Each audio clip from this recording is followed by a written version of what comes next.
Hello friends, ये कहानी एक अमेरिकन जर्नलिस्ट की जिसने पुएर्तो रिको के एक न्यूज़पेपर में जॉब लिया। फिर वहाँ के एक लड़की से उसे प्यार होता है। उसके बाद वहाँ पे इलीगल तरीके से चल रही बिजनेस को वो कैसे संभालती है, ये हम जानेंगे द राम डायरी फिल्म की एक्सप्लेनेशन में। कहानी शुरू होते ही हमारा मेन कैरेक्टर पॉल को देखते हैं, जो पुएर्तो रिको के एक होटल में होता है। पॉल बहुत ही नशे के हालत में होता है, जो कि कल रात में पॉल बहुत ज्यादा ड्रिंक किया था। फिर वेटर पॉल के लिए नाश्ता लेकर आती है और वो देखता है पॉल नशे में होटल के सामानों को गिरा कर तोड़ दिया था। फिर पॉल उस होटल से निकलकर एक न्यूज़पेपर कंपनी में जॉब के लिए जाता है, जहाँ पे उसने पहले से ही अप्लाई किया था। एक्चुअली पॉल एक अमेरिकन जर्नलिस्ट के साथ एक नोवेलिस्ट भी है, लेकिन पॉल हमेशा ड्रिंक करता रहता है। इसलिए पॉल की खुद की बुरी आदत की वजह से पॉल किसी भी कंपनी में फिट नहीं बैठ पाई, जिससे पॉल पुएर्तो रिको के एक न्यूज़पेपर कंपनी में जॉब लेता है। थोड़ी देर में पॉल उस न्यूज़पेपर कंपनी में पहुंचता है, जहाँ पर कुछ लोग उस कंपनी के खिलाफ अपनी पेंशन की मांग को लेकर उस कंपनी के बाहर आंदोलन कर रहा था, क्योंकि उनको कुछ ही महीनों पहले काम से निकाल दिया गया था। एक्चुअली ये सीन 1960 का होता। फिर पॉल ऑफिस के अंदर पहुंचता है, जहां पर वो बॉब नाम के एक आदमी से मिलता है, जो एक स्टाफ फोटोग्राफर होता है। उसके बाद पॉल लॉटरमैन के पास जाता है,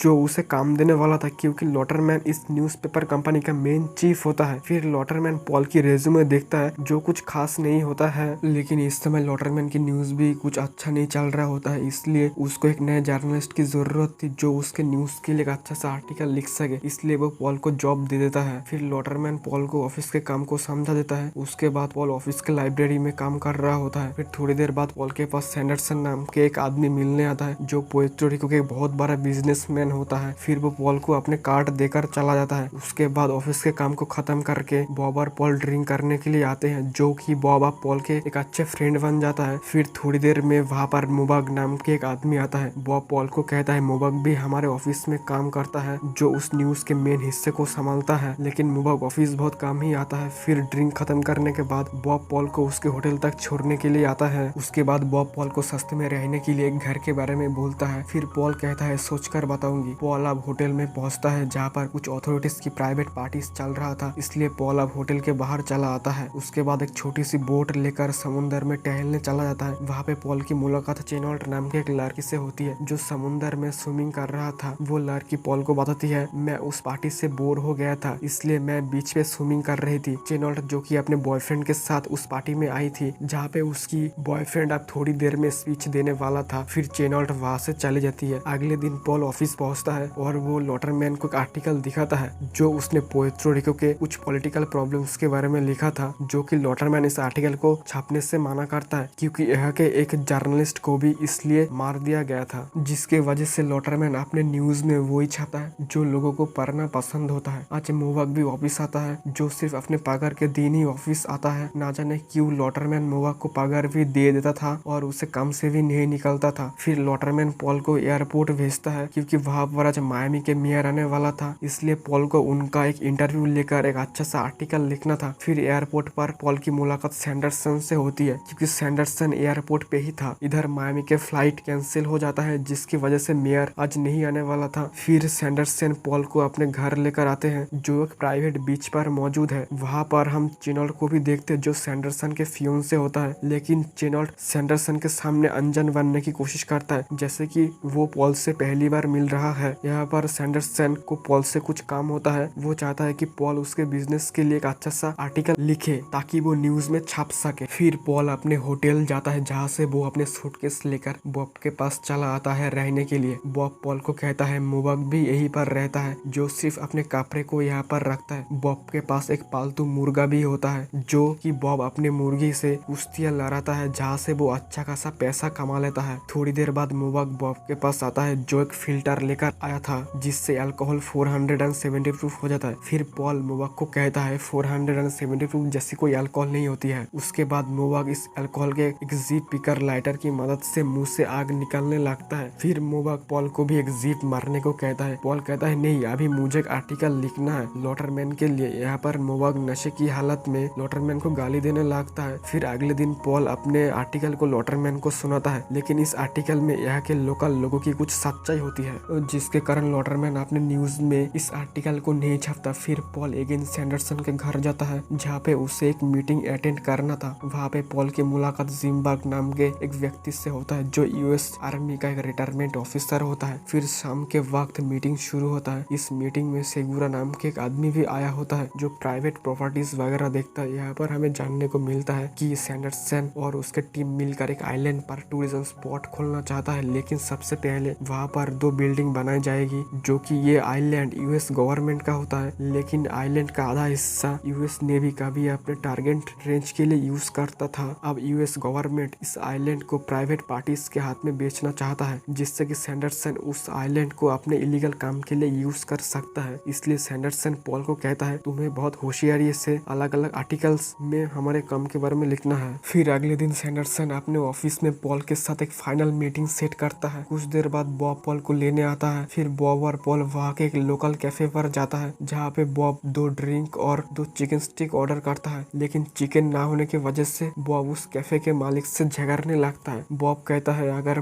उसे चिकन नहीं मिला तो वो ड्रिंक का बिल भी नहीं पे करेगा। फिर उस कैफे का मालिक बॉब के बुरे बर्ताव की वजह से वहाँ के एक लोकल पुलिस स्टेशन पर कॉल करता है। उस कैफे में कुछ लोग होते हैं जो बॉब और पॉल को बहुत ही अजीब तरीके से घूरे जा रहा था। फिर बॉब और पॉल पैसे देकर वहाँ से निकल जाते हैं, लेकिन उसके थोड़े समय बाद कुछ लोग कार से उन दोनों का पीछा करने लगते हैं। ये वही लोग होते हैं जो उस कैफे में बॉब और पॉल को अजीब तरीके से घूरे जा रहा था। फिर वो लोग इन दोनों के पीछे पड़ जाते हैं और उनको जान से मारने की धमकियां देने लगता है। वो लोग बॉब के कार के शीशे भी तोड़ देते हैं। फिर पॉल कार में रखे उस 470 प्रूफ अल्कोहल से उन लोगों को डराने लगता है। कुछ देर में वहाँ पर पुलिस पहुँचता है, जो बॉब और पॉल को थाने में ले आते हैं, क्योंकि नशे की हालत में बॉब और पॉल ने कैफे में बुरे बर्ताव किया था। फिर थोड़ी देर में उस थाने पर सैंडरसन आता है, जो बॉब और पॉल की जमानत करवा देते हैं। फिर अगले दिन पॉल सैंडरसन के ऑफिस पहुंचता है, जहां पे उसे काम को लेकर कुछ डिस्कशन करना था। फिर सैंडरसन पॉल से कॉन्फिडेंशियलिटी एग्रीमेंट साइन करवाता है, ताकि पॉल सैंडरसन के काम के बारे में किसी को नहीं बताएगा, जिससे कि वो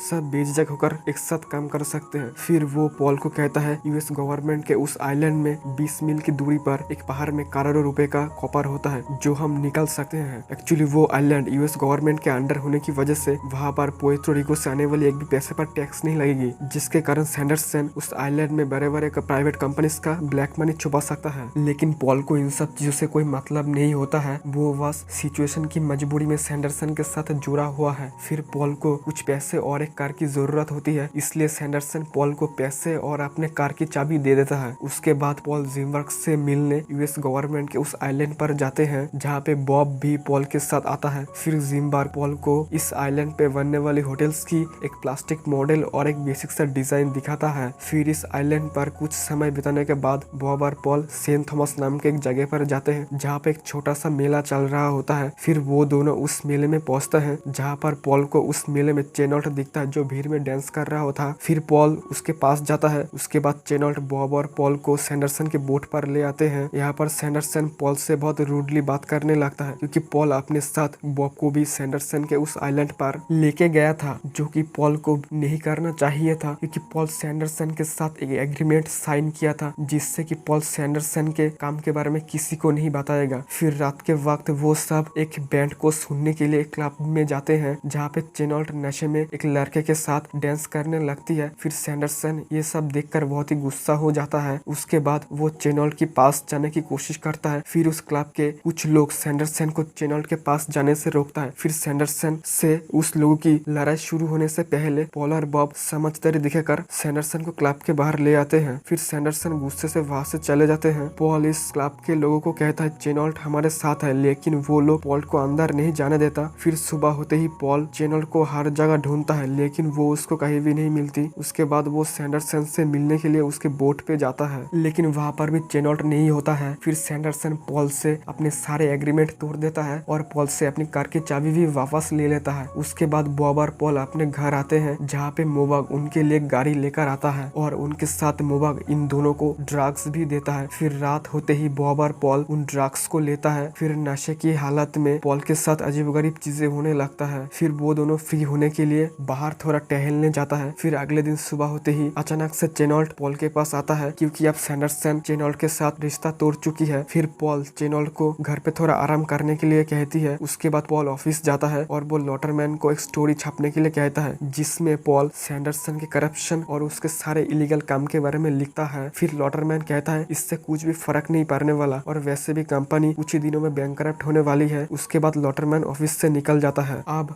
बॉब और पॉल भी घर वापस चले आते हैं। फिर थोड़ी देर में इन दोनों के खिलाफ कोर्ट से एक नोटिस आता है क्योंकि सैंडरसन अब बॉब और पॉल के खिलाफ अपने जमानत वापस ले लेते हैं, जिसकी वजह से पॉल को अपनी जमानत के लिए कोर्ट को $2000 देना पड़ेगा, नहीं तो पुलिस पॉल और बॉब को फिर से गिरफ्तार कर लेगा। फिर मोबाग बॉब के घर आता है और वो पॉल को कहता है न्यूज कंपनी अब बंद हो चुका है और लॉटरमैन भी कंपनी का सारा पैसा लेकर भाग चुका है। उसके बाद हम देखते हैं कि सारे जर्नलिस्ट एक जगह पे होता है। फिर पॉल सबको कहता है हमें लॉटरमैन के खिलाफ न्यूज में छापना चाहिए ताकि वो प्रेस में बदनाम हो सके, लेकिन यहाँ पे एक भी जर्नलिस्ट पॉल को हेल्प नहीं करता। फिर पॉल वापस घर चले आते हैं। घर पहुंचते ही पॉल को एक लेटर मिलता है जिसके साथ $100 भी रखा हुआ था जो चेनॉल्ट ने पॉल के लिए छोड़ गया था। यहाँ पर हमें जानने को मिलता है चेनॉल्ट ने उस लेटर में ये लिखा था कि अब वो न्यूयॉर्क जा रहा है, अगर पॉल चाहे तो उसके पास आ सकता है, लेकिन पॉल अभी नहीं जाना चाहता। उससे पहले वो सैंडरसन और लॉटरमैन को मीडिया के सामने एक्सपोज करने का सोचता है, लेकिन पॉल के पास न्यूज छापने के लिए एक भी पैसे नहीं होता है। फिर पॉल बॉब को मुर्गी के फाइट में $100 लगाने को कहता है। उससे पहले वो सब उस मुर्गी को लेकर एक लेडी के पास जाता है जो जादू टोना जानता है। फिर पॉल उस लेडी को कहता है कि वो इस मुर्गी में एक ऐसी शक्ति भर दे जिससे कि मुर्गी फाइट में कभी भी ना हारे। फिर बॉब अपनी मुर्गी को फाइट में उतारती है और वो लोग सच में लगातार एक के बाद एक राउंड जीत रहे होते हैं, जिससे वो दोनों वहाँ से $6000 तक जीत जाते हैं, जहाँ से पॉल को सिर्फ $2000 की जरूरत थी पेपर प्रिंट करने के लिए। फिर पॉल मुआ को कॉल करता है। उसके बाद पॉल वहाँ से सीधा कंपनी में पहुंचता है जहाँ से न्यूज छापने की सारी मशीनें बैंक अब ले जा चुकी है, लेकिन पॉल एक आखिरी कोशिश करता है उन सबको एक्सपोज करने के लिए, लेकिन पॉल यहाँ से भागने को सोचता है। उनके पीछे पुलिस भी पड़ी होती है जिससे वो एयरपोर्ट से नहीं जा सकते। फिर पॉल सैंडरसन की बोट से भागने की सोचता है। उसके बाद सब बीच पर पहुंचता है जहाँ पे बॉब और पॉल एक दूसरे से आखिरी बार गले मिलते हैं। फिर पॉल वहाँ से सैंडरसन की बोट लेकर निकल जाते हैं। उसके बाद पॉल न्यूयॉर्क पहुंचता है जहाँ पे वो चेनॉल्ट से मिलता है और वो दोनों वहाँ पे एक दूसरे से मैरिज भी करते हैं। फिर पॉल वहाँ पे सैंडरसन और लॉटरमैन के काम को भी एक्सपोज किया और वो जो करना चाहता था उसमें वो सफल भी होते हैं। वहाँ पे पॉल ऐसे बहुत से क्राइम को भी एक्सपोज किया था जिससे पॉल कुछ ही समय में अमेरिका के एक बहुत बड़े जर्नलिस्ट बन जाते हैं। ये film the Ram diary novel की एडेप्टेशन है जो सेम ने मूवी के टाइटल में भी यूज किया गया है। ये नोवेल 1998 में पब्लिश हुआ था यूनाइटेड स्टेट्स ऑफ अमेरिका में, जिसके राइटर हंटर एस थॉम्पसन है जो अमेरिका के एक बहुत बड़े जर्नलिस्ट थे जिन्होंने अपनी लाइफ से इंस्पायर्ड होकर इस नोवेल को रूट किया था। ये फिल्म 2011 में रिलीज हुई थी जिसकी IMDb रेटिंग 6.1 है